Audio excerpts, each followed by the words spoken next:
কারো চোখে সাপ, কারো চোখে মানুষ, আবার কারো কারো চোখে ভয়ঙ্কর প্রাণী। এই জঙ্গলে নাকি এরকম দৃশ্য দেখা যায়।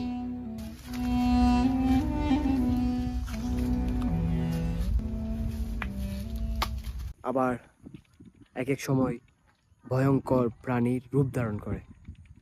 সেটা দেখার জন্য সচরাচর গ্রামের মানুষদের চোখে প্রায়ই এটা পড়েছে।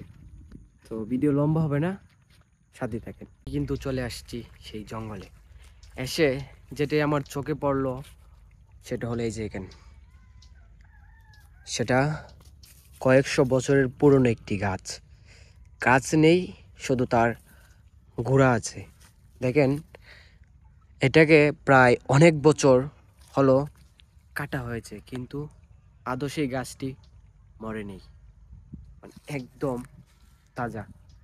বন্ধুরা, আমি আছি কয়েক বছরের একটি পুরনো জঙ্গলে, যার এক পাশে হলো একটি মসজিদ, তার পিছনে হলো এই জঙ্গলটা।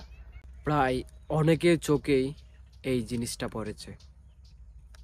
ভালোর একটি ব্যাপার হলো আজ পর্যন্ত সেটা কারো ক্ষতি করেনি।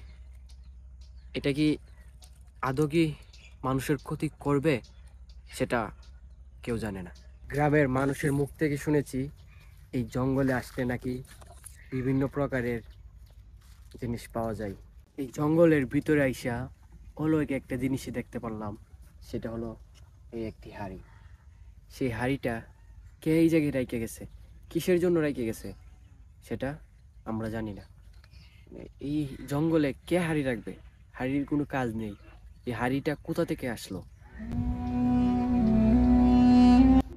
জঙ্গলে শুধু বিশাল বড় বড় বটগাছ, দেখে বোঝা যাচ্ছে সেটি অনেক পুরনো।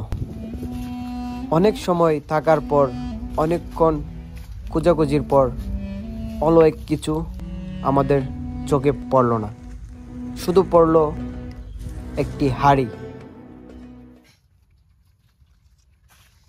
তো আমরা আসছি প্রায় 2টায়, এখন 2:40 বাজতেছে। আর বেশিক্ষণ ওই জায়গায় থাকা যাবে না, কারণ এই জঙ্গলটা অনেক ভয়ঙ্কর, আর এদিক দিয়ে মানুষও খুবই কম চলাচল করে। গুড বাই, আমরা এখন চলে যাই। এই জঙ্গলে বেশিক্ষণ থাকা যাবে না, কারণ এই জঙ্গলটা অনেক ভয়ঙ্কর, মানে দেখতে অনেক ভয় করতেছে। আর এই গাছগুলো দেখেন অনেক পুরনো, তার শিকড়গুলো এরকমভাবে চাপটে ধরছে মাটিকে, যেন সে মাটিকে খেয়ে ফেলবে, গিলে ফেলবে, এরকম একটা অবস্থা।